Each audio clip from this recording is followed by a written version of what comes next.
Hi friends, இன்றைக்கி வந்து பழமொழிகள், ஹிந்தியில் இருக்கிற பழமொழிகள் எப்படி இருக்கும் அப்படின்றத பற்றின சில வார்த்தைகளை சொல்கிறேன். தமிழில் இருக்கிற மாதிரியே ஹிந்தியில் இருக்குமா அப்படின்னு தெரியாது, கொஞ்சம் முன்ன பின்ன வரும். பட் அதுக்கான அர்த்தம் என்ன அப்படின்றத நான் சொல்லிடுறேன், சரிங்களா? இன்னொரு விஷயம், என்னுடைய வீடியோஸை வந்து முழுமையாக பாருங்கள். ஏன்னா சில முக்கியமான விஷயத்தை வந்து நான் லாஸ்ட்டில் எண்டிங்கில் கூட சொல்லியிருக்கிறதுக்கு வாய்ப்பு இருக்குது. அதனால் ஃபுல்லாக பாருங்கள். ஏதோ ஒரு விஷயம், ஏதோ ஒரு வார்த்தை உங்களுக்கு பயனுள்ளதாக அமையும். இன்னொரு விஷயம் என்னன்னா, என்னுடைய பழைய வீடியோஸும் போய் பாருங்கள். ஏன்னா ஒரு வீடியோவில் சொன்னதை நான் இன்னொரு வீடியோவில் சொல்கிறது கிடையாது. எல்லாமே புதுசாக தான் கொண்டு வந்துட்டுருக்கேன். ஸ்டார்டிங்லேருந்து நீங்கள் பார்த்தீங்கன்னா ஒரு வீடியோவில் என்ன சொல்லியிருக்கணும் அதவே திரும்ப சொல்கிற மாதிரி கிடையாது. எல்லா புது வார்த்தைகள் தான் நான் கற்றுக் கொடுத்துட்ருக்கேன். புது வார்த்தைகளாக நான் சொல்லி கொடுத்துட்ருக்கேன். மற்ற வீடியோஸில் வந்து ஷார்ட்டாக சின்ன வாக்கியத்தை தான் சொல்லி தர்றாங்க. ஏன்னா புதுசாக கற்றுக்கிறவங்களுக்கு அதுதான் ஹெல்ப்ஃபுல்லாக இருக்கும். அது இல்லைன்னு நான் மறுக்க மாட்டேன். பட் நான் சொல்லி கொடுக்குற வார்த்தைகள் என்னன்னா, அதையும் தாண்டி அந்த பேசிக் ஹிந்தியை தவிர சரளமாக எப்படி பேசுறது, அவங்க ஆப்போசிட்டில் இருக்கிறவங்க பேசுனா அதை நம்ம எப்படி புரிஞ்சுக்கிறது, அப்படி விஷயத்தை தான் நான் அதிகமாக சொல்லி தந்துட்டுருக்கேன். சின்ன வேர்டு வந்து நான் சொல்லி தர்றதில்ல. மொத்தமாக பேசுகிறப்ப, இப்போ மொத்தமாக ஒரு 4-5 வேர்டு சேர்த்து சொல்கிறப்ப அதுக்கு என்ன அர்த்தம் அப்படிங்கிறத தான் நான் சொல்லி கொடுத்துட்ருக்கேன். அதனால் வேறு வீடியோஸ்க்கும் என் வீடியோஸ்க்கும் ரொம்பவே டிஃப்ரெண்ட் இருக்குது. கண்டிப்பாக பாருங்கள், அதுவும் லாஸ்ட் வரைக்கும் பாருங்கள். சலியே வீடியோ பே சல்தே ஹேன். இப்போ வந்து தமிழில் வந்து ஆட தெரியாதவனுக்கு தெருக்கோணல் அப்படின்னு சொல்லிட்டு ஒரு பழமொழி இருக்கு இல்லையா? அந்த பழமொழி வந்து ஹிந்தியில் எப்படி சொல்கிறாங்கன்னா கொஞ்சம் டிஃப்ரெண்ட் இருக்கும். நாச் ந ஜானே ஆங்கன் தேடா அப்படின்னு சொல்லுவாங்க. நாச் ந ஜானே ஆங்கன் தேடா. இதை நான் வாய்ஸில் தனியாக சொல்லிடுறேன் என்ன மீனிங் அப்படிங்கிறத. நாச் ந ஜானே அப்படின்னா ஆட தெரியாதவன் அப்படின்னு அர்த்தம். ஏன்னா நாச் அப்படிங்கிறது டான்ஸு, ந ஜானே அப்படின்னா தெரியாதவன் அப்படின்னு அர்த்தம். இப்போ வந்து ஒவ்வொரு இடத்துல தூ ஜான்தா ஹே கியா அப்படின்னு கூட கேட்பாங்க ஒவ்வொரு இடத்துல. அதுக்கு என்ன அர்த்தம்னா உனக்கு தெரியுமா அப்படின்னு அர்த்தம். அதனால தான் ந ஜானே அப்படின்னா தெரியாதவன் அப்படின்னு அர்த்தம். ஆங்கன் தேடா அப்படின்னா ஆங்கன் அப்படின்றது வந்து வாசல், தேடா அப்படின்றது வந்து கோணல். வாசல் கோணலாக இருக்குது அப்படின்னு அர்த்தம். தமிழில் வந்து தெருக்கோணல் அப்படின்வாங்க, இதில் வாசல் கோணல் அப்படின்னு சொல்கிறாங்க. அவ்வளோதான் வித்தியாசம். ஆட தெரியாதவனுக்கு தெருக்கோணல், அந்த பழமொழிக்கு தான் நாச் ந ஜானே ஆங்கன் தேடா. அதாவது அவங்களுக்கு செய்யவே தெரியாது, ஏதாவது ஒரு சாக்குப்போக்கு சொல்லிகிட்டே இருப்பாங்க. அந்த நேரத்தில் இந்த பழமொழியை யூஸ் பண்ணலாம். गिरगट के तरह रंग बदलता है. गिरगट के तरह रंग बदलता है. இதுக்கு என்ன அர்த்தம் அப்படின்னா, கிர்கட் அப்படின்றது வந்து பச்சோந்தி அப்படின்னு அர்த்தம். ரங் பதல்தா ஹே அப்படின்னா சிச்சுவேஷனுக்கு தகுந்த மாதிரி தன்னை மாற்றிக்கிறது, இல்லை மாற்றி பேசுறது, அந்த மாதிரி ஒரு இடத்துல இந்த பழமொழியை யூஸ் பண்ணுவாங்க. பகல் மே சோரா गाँव में ढिंडोरा. பகல் மே பச்சா गाँव में ढिंडोरा இப்படி கூட சொல்லுவாங்க. பட் பகல் மே சோரா அப்படின்ற வார்த்தை தான் அதிகமாக இதில் மூவிஸ்லாம் பார்த்துருப்பீங்க நீங்கள். அப்படி ஹிந்தி மூவிஸ் பார்த்தீங்க அப்படின்னா நிறையா இந்த மாதிரி வரும் பழமொழிகள் ஹிந்தியில். பகல் மே சோரா அப்படின்றது, அந்த சோரா அப்படின்றது வந்து ராஜஸ்தானி மொழி. சோரான்றது பையன்தான். பகல் மேனா பக்கத்துலேயே பையனை வச்சுக்கிட்டு, ஐயோ பையனை காணோம். ஒரு பொருளை வந்து நம்மக்கிட்டே இருக்கும். இப்போ உதாரணத்துக்கு ஒரு ஃபோனை கூட நம்ம கையிலேயே வச்சுருப்போம், ஆனால் பார்த்தா எல்லா இடத்துலையும் தேடிட்டு இருப்போம். அந்த மாதிரி நேரத்தில் இந்த பழமொழியை யூஸ் பண்ணலாம். கையில் பென் இருக்கும், ஐயோ பெண் காணோம் அப்படின்னு சொல்லிட்டு தேடுவோம். அந்த மாதிரி பகல் மே சோரா गाँव में ढिंडोरा. பக்கத்தில் இருக்கிற பையன் இருக்கான், ஆனால் பையனை காணோன்னு டிண்டோரா அப்படின்றது வந்து தம்பட்டம் அடிப்பாங்கல்ல, தம்பட்டம் தான் சொல்லுவாங்கன்னு நினைக்கிறேன். எங்கள் ஏரியாவில், அதாவது தேனி சைடு மதுரை சைடு தம்பட்டம் தான் சொல்லுவாங்க. அந்த கழுத்தில் ஒரு மாதிரி கட்டி இப்படி அடிப்பாங்க பாருங்கள், அதுக்கு பேர் தான் டிண்டோரா அப்படின்னு அர்த்தம். ஆம் கே ஆம் குட்லியோ கே தாம் அப்படின்னு ஒரு பழமொழி. ஆம் கே ஆம் குட்லியோ கே தாம் அப்படின்றதுக்கு என்ன அர்த்தம் அப்படின்னா, ஒரு விஷயத்தில் அந்த விஷயமும் நடந்துரும், இன்னொரு விஷயமும் நடந்துரும்ல. அதுதான் ஆம் கே ஆம் அப்படின்னா மாங்காவுக்கு மாங்காவும் கிடைச்சிருச்சு, குட்லியோக்கே தாம், அது அந்த கொட்டை இருக்குல்ல கொட்டையோட விலையும் நம்மளுக்கு கிடைச்சிருச்சு. தாம் அப்படின்றது விலை, தாம், கீமத், ரேட்டு, அப்புறம் மோல், பாவ் எல்லாமே விலையை தான் குறிக்கும். இந்த இடத்துலையும் தாம் அப்படின்றாங்க. தாம் அப்போ வந்து தமிழில் என்ன சொல்லுவாங்கன்னா ஒரே கல்லில் 2 மாங்கான்னு சொல்லுவாங்கன்னு நினைக்கிறேன். அந்த மாதிரி ஒரு விஷயத்தை செஞ்சால் அந்த விஷயமும் நடந்துடும், இன்னொரு விஷயமும் சேர்ந்தே நடந்துடும் ஆட்டோமேட்டிக்காக. அதுதான் ஆம் கே ஆம் குட்லியோக்கே தாம் அப்படிங்கிறது. சரிங்களா? ஜோ போயேகா வஹி பாயேகா, ஜைசி கர்னி வைசி பரணி. இதுக்கு என்ன அர்த்தம் அப்படின்னா, ஜோ போயேகா வஹி பாயேகா அப்படின்னா, ஜோ போயேகா எதை நம்ம விதைக்கிறோமோ, போயேகா என்பது விதைப்பது, எதை விதைக்கிறோமோ அதுதான் நம்மளுக்கு கிடைக்கும். ஜெய்சி கர்ணி வைசி பரணி அப்படின்னா தன் வினை தன்னை சுடும் அப்படின்றோம்ல, அந்த மாதிரி தான். ஜெய்சி கர்ணி, கர்ணி அப்படின்றது நான் தன்னுடைய வினைகள், வைசி பரணி அப்படின்னா அதுக்கப்புறம் நம்ம தான் அனுபவிக்கணும், அந்த செய்த வினைகள் திரும்பவும் நம்மளுக்கு ரிட்டர்ன் ஆகும் அப்படின்றதுக்கு தான் அர்த்தம். இந்த ரெண்டும் சேர்ந்தாப்புல வரும். ஜோ போயேகா ஒய் பாயேகா, ஜெய்சி கர்ணி வைசி பரணி அப்படின்னு சொல்லிட்டு. பந்தர் கியா ஜானே அத்ரக் கா ஸ்வாத் அப்படின்னா இது எதுக்காக யூஸ் பண்ணுவாங்க அப்படின்னு சொன்னால், கழுதைக்கு தெரியுமா கற்பூர வாசனைன்னு தமிழில் சொல்கிறோம் இல்லையா, அந்த மாதிரி சுச்சுவேஷனில், அதாவது ஒருத்தருக்கு வந்து ஒரு விஷயத்தை வந்து ஏற்றுக்க முடியாது, இது இல்லை இது சரியில்லை அப்படின்னு சொல்கிற இடத்துல இந்த பழமொழியை யூஸ் பண்ணுவாங்க. பந்தர் கியா ஜானே அத்ரக் கா ஸ்வாத் அப்படின்றது. குரங்கு வந்து பந்தர்ன்றது குரங்கு, கியா ஜானே அப்படின்னா குரங்குக்கு என்ன தெரியும் இஞ்சியோட டேஸ்ட்டு அப்படின்ற அர்த்தம். அந்த ஸ்வாத் அப்படின்றது வாய்ஸில் தனியாக சொல்லிடுறேன். உனக்கு வந்து இதோட அருமை உனக்கு என்ன தெரியும், இந்த விஷயத்தோட அருமை உனக்கு எப்படி தெரியும், உனக்கு தெரியாது அப்படின்ற சொல்கிற இடத்துல இந்த மாதிரி சொல்லுவாங்க, பந்தர் கியா ஜானே அத்ரக் கா ஸ்வாத் அப்படின்னு சொல்லி. அது தமிழில் கழுதைக்கு தெரியுமா கற்பூர வாசனைன்னு தான் நினைக்கிறேன், அதுவாக தான் இருக்கும். அந்த மாதிரி ஒரு சுச்சுவேஷனில் இந்த பழமொழியை சொல்லுவாங்க. உனக்கு என்னடா தெரியும், இதோட மகிமை உனக்கு என்ன தெரியும், இதோட ருசி உனக்கு என்ன தெரியும் அப்படின்ற மாதிரி ஒரு அர்த்தம்ங்க. இஞ்சிக்கு வந்து அத்ரக் அப்படின்னு சொல்லுவாங்க, ஸ்வாதுன்னா ருசி, பந்தர்னா குரங்கு, கியா ஜானேனா என்ன தெரியும் அப்படின்றதுக்கு அர்த்தங்க.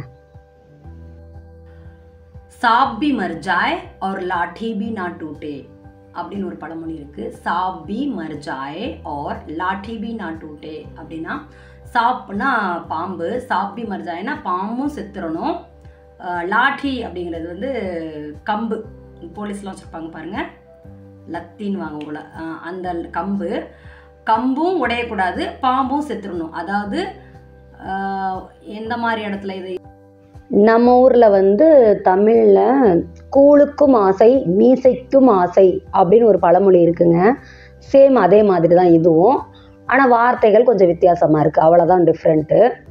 என்னென்னா அதாவது அது பழமொழி எத்தனை பேருக்கு தெரியும்னு தெரியல. கூழுக்கும் ஆசை மீசைக்கும் ஆசை அப்படின்றதுக்கு என்ன அர்த்தம் அப்படின்னா, கூழ் நம்ம தமிழ்நாட்டில் கூழ் இருக்குல்ல, அந்த கூழ் வந்து குடிக்கும்போது மீசையில் ஒட்டிக்குமா. ஒன்று கூழ் வேணும்னா கூழை குடிக்கணும், இல்லை மீசையிலையும் கூழ் ஒட்டக்கூடாது அப்படின்னா எப்படி, அண்ணாக்கா மேலேருந்து ஊற்றுனா தான் முடியும், ஆனால் கூழ் அப்படி சாப்பிட முடியாது. நல்லா ருசிச்சு ரசித்து அப்படியே வாய் வச்சு குடிக்கணும். அப்படின்றப்ப நம்மளுக்கு மீசையில் கூழ் ஒட்ட தான் செய்யும். அதான் கூழுக்கும் ஆசை மீசைக்கும் ஆசை. அதே மாதிரி தான் சேம் இந்த பழமொழியில் சாப் பி மர் ஜாய் और लाठी भी ना टूटे அப்படின்றதுக்கும் அதே பழமொழி தான். பாம்பும் செத்துறணும், குச்சியும் உடையக்கூடாதுன்னா எப்படி அப்படின்றது. குச்சி அடிச்சு தான் பாம்பை கொல்றோம், அப்போ குச்சி டேமேஜ் ஆகத்தானே செய்யும். அந்த மாதிரி ஒரு பழமொழிக்கு அர்த்தம் தாங்க இது. தூ கிஸ் खेत की मूली है அப்படின்னா, தூ கிஸ் खेत की मूली हैனா நீ வந்து எந்த வயல்ல முளைச்ச முள்ளங்கி அப்படின்னு அர்த்தம். இதை ஏன் சொல்கிறாங்க அப்படின்னா, இது என்ன அர்த்தம் அப்படின்னா, எவ்வளோ பெரிய ஆளுங்களாம் நாங்கள் எவ்வளோ பெரிய ஆளுங்களை எல்லாத்தையும் நான் சமாளிச்சிட்டேன், நீ எல்லாம் ஒரு பெரிய ஆளா அப்படின்றதுக்கு அர்த்தம். நீ எந்த நீ எல்லாம் ஒரு ஆளா, நீ எந்த வயக்காட்டில் முளைச்ச காளான். இப்போ தமிழில் என்ன சொல்லுவாங்கன்னா, நேத்து முளைச்ச காளான் அப்படின்னு சொல்லுவாங்களோ, அந்த மாதிரி ஒரு பழமொழிங்க இது. அதாவது நீ எல்லாம் ஒரு ஆளே கிடையாது என் முன்னாடி அப்படின்ற இடத்துல துக்கிஸ் கேத்கி மொழியே அப்படின்வாங்க. இது படங்கள்லாம் நிறைய வரும் இந்த வார்த்தைகள். நான் சொல்கிற எல்லா பழமொழியுமே படங்களில் மூவிஸில் நிறைய வர்றது தான் நான் சொல்லிட்டு இருக்கேன். ஏக் மார் தோ டுக்குடா அப்படின்னு இது ஒரு பழமொழி. ஏக் மார் தோ டுக்குடா அப்படின்னா ஒரே அடியில் ரெண்டு பாகங்களாக பிரிஞ்சது. அது தமிழில் இருக்கு, அதை எனக்கு ஞாபகம் வரல. धीरज का फल मीठा होता है. धीरज का फल मीठा होता है. இதுக்கு என்ன அர்த்தம் அப்படின்னா, தீரஜ் அப்படின்றது வந்து பொறுமை, பொறுமையோட பழம் மிகவும் இனிமையானது அப்படின்னு அர்த்தம். இப்போ வந்து நம்ம தமிழில் சொல்லணும்னா, அதாவது பொறுமையாக இருந்தோம்னா நம்மளுக்கு அதனுடைய பலன் வந்து ஸ்வீட்டாக கிடைக்கும் அப்படின்னு அர்த்தம். ஒரு பழத்தை வந்து தானாகவே பழம் பழுத்ததுன்னா அது ரொம்ப இனிப்பாக இருக்கும்ல, அந்த மாதிரி நம்மளும் பொறுமையாக வெயிட் பண்ணி காத்திருந்து இது பண்ணோன்னா அதோட பலன் வந்து நம்மளுக்கு ரொம்ப நல்லதாக அமையும் அப்படின்றதுக்கு தான் அர்த்தம். இது பொறுமையின் பலன் மிகவும் இனிமையானது. நம்ம சக்ஸஸ் வந்து நல்லா கிடைக்கும் பொறுமையாக இருந்தோன்னா, ரொம்ப அவசரப்படக்கூடாது அப்படின்றதுக்கு இந்த பழமொழி யூஸ் பண்ணுவாங்க. கோதா பஹாட் நிக்லா சூஹா, இது ஒரு பழமொழி. கோதா பஹாட் அப்படின்னா பெரிய மலையை தோண்டணும், ஆனால் அதுலேருந்து கிடைச்சது ஒரு சின்ன எலிதான் அப்படின்னு அர்த்தம். அதாவது நம்ம பெருசாக கனவு கண்டிருப்போம், பெரிய விஷயம் யோசிச்சு வச்சுருப்போம், ஆனால் பார்த்தா அது சின்னதாக நடந்திருக்கும். அந்த நேரத்தில் இதை யூஸ் பண்ணுவாங்க. இந்த மாதிரி பழமொழியை யூஸ் பண்ணுவாங்க. கோதா பஹாட் நிக்லா சூஹா அப்படின்னு. ஜித்னா சாதர் ஹே உத்னா பேர் பசாரோ அப்படின்றது ஒரு பழமொழி. அப்படின்னா ஜித்னா சாதர் ஹோ உத்னா பேர் பசாரோ அப்படின்னா, சாதர் என்பது வந்து போர்வை, பேர் பசாரோ அப்படின்னா எவ்வளோ போர்வை இருக்குதோ அவ்வளோ மட்டும் காலை நீட்டுங்க. ரொம்ப அதிகமாக காலை நீட்டுனா போர்வைக்கு வெளியில் போயிடும் கால், அந்த மாதிரி ஒரு அர்த்தம். இது எதுக்கு யூஸ் பண்ணுவாங்க இந்த பழமொழி அப்படின்னா, தமிழில் வந்து விரலுக்கு ஏற்ற வீக்கம் அப்படின்றோம் இல்லையா, அந்த பழமொழிக்கு தான் இந்த பழமொழி. அதாவது நம்ம வந்து எவ்வளோ இருக்கோ அதுலேயே நம்ம சந்தோஷம் அடைஞ்சுக்கிறணும். ரொம்ப ஆசைப்பட்டு நம்மளுடைய தேவைக்கு எக்ஸ்ட்ரா நம்ம காலை வெளியில் விட்டோம்னா வெளியில் போயிடும், குளிர தாங்க முடியாது அப்படின்ற மாதிரி ஒரு அர்த்தங்க. அதாவது என்னன்னா, நம்ம இருக்கிறத வச்சு அட்ஜஸ்ட் பண்ணி வாழ்ந்து பழகிக்கிறணும். நம்ம தேவைக்கு மேலே எதையும் ஆசைப்பட்டுட்டு இது பண்ணக்கூடாது. எவ்வளோ இருக்கோ எவ்வளோ போர்வை இருக்கோ அதுக்குள்ளேயே காலை உள்ளே வச்சுக்கிறணும், வெளியில் நீட்டக்கூடாது. அதே மாதிரி விரலுக்கேற்ற வீக்கம் அப்படின்னு தமிழில் சொல்கிறது தான். அளவுக்கு மீறி ஆசைப்படக்கூடாது அப்படின்றதுக்கு தான் அர்த்தம். பேஸ் கை பானிமே அப்படின்னா, பேஸ் அப்படின்றது வந்து எருமை மாடு. எருமை வந்து தண்ணிக்குள்ளே போயிருச்சு அப்படின்னு அர்த்தம். அது ஏன் அப்படி சொல்கிறாங்கன்னா, இப்போ வந்து ஒருத்தருக்கு வந்து நம்ம ஒரு விஷயத்த புரிய வச்சுட்ருக்கோம், அவங்களுக்கு வந்து புரியவே புரியாது. அது ஒரு என்னமோ சொல்லுவாங்களே, எருமாட்டில் மழை பெஞ்சது மாதிரி அப்படின்லாம் சொல்கிறோம் இல்லையா தமிழில். அதுதான் இது கயா பேஸ் பானிமே, பேஸ் கயா பானிமே, கயா பேஸ் பானிமே ரெண்டுமே சொல்லுவாங்க. எருமாடு தண்ணிக்குள்ளே போயிடுச்சு, எனக்கு என்ன, நீ என்ன சொன்ன எனக்கு என்ன, நான் தண்ணிக்குள்ளே போகிறேன் அப்படின்னு சொல்லிட்டு காதில் வாங்காமல் தண்ணிக்குள்ளே போயிடுச்சு அப்படின்னு அர்த்தம். சமஜ்தார் கோ இஷாரா காஃபி ஹே, இது ஒரு பழமொழி. இது என்ன பழமொழினா, புத்திசாலிக்கு வந்து ஒரு ஹிண்ட் கொடுத்தாலே அவன் வந்து புரிஞ்சுப்பான் அப்படின்னு சொல்லிட்டு. இப்போ ஆப்போசிட்டில் ஒருத்தர் இருக்கிறான்னு வச்சுக்கோ, நம்ம ரெண்டு பேர் பேசிகிட்டு இருக்காங்க, அது வந்து அந்த ஆப்போசிட்டில் இருக்கிறவங்களுக்கு புரியலை. அப்போ வந்து சமஜ்தார்க்கோ இஷாரா காஃபி ஹே அப்படின்னா, நீ புத்திசாலியாக இருந்தால் உனக்கு ஒரு ஹிண்ட்டு வச்சு நீ கண்டுபிடிச்சிக்க நாங்கள் என்ன பேசுகிறோம் அப்படின்ட்டு, அந்த மாதிரி அர்த்தம்.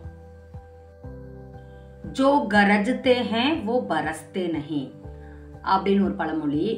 இதுக்கு என்ன அர்த்தம் அப்படின்னா, ஜோ கரஜ்தே ஹேன் அப்படின்னா அந்த வானம் வந்து மேகம் அதிகமாக இருக்கிறப்ப சவுண்டு கேட்கும்ல, இடி மின்னல் அந்த மாதிரி சவுண்டு கேட்கும். ஆனால் சில நேரத்தில் அந்த சவுண்டு கேட்கும், ஆனால் மழை பெய்யாது. அதுதான் ஜோ கரஜ்தே ஹேன். கரஜ்தேனா அந்த இடி மின்னல் அந்த சவுண்டு கேட்குறது. வோ பரஸ்தே நெய் அப்படின்னா அது பொழியாது அப்படின்னு. பரஸ்தே நெய்னா பொழியாது அப்படின்னு அர்த்தம். அதாவது மழை பொழியாது அப்படின்றதுக்கு அர்த்தம். இது வந்து குலைக்கிற நாய் கடிக்காது அப்படின்னு தமிழில் வரும்னு நினைக்கிறேன். அந்த மாதிரி அர்த்தம். இந்த மாதிரி நிறைய விஷயங்களை கொண்டு வரேங்க. நான் ஒரு வீடியோ மாதிரி இன்னொரு வீடியோ இருக்காது. என்னுடைய வீடியோ எல்லாமே டிஃப்ரெண்ட்டாக இருக்கும். புது புது வேர்டு நான் சொல்லி கொடுப்பேன்.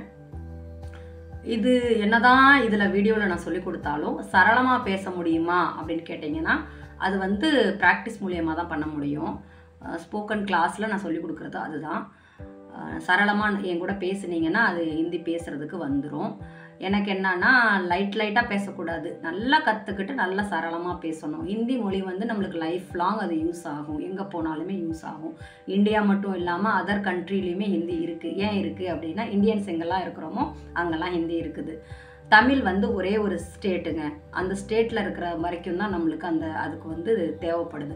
தமிழ் தாய்மொழி நம்மளுக்கு அப்படின்றதுனால நம்மளுக்கு அது ஆட்டோமேட்டிக்காகவே வந்துடும். நம்ம அப்பா அம்மா மூலியமாக அது வந்துடும்.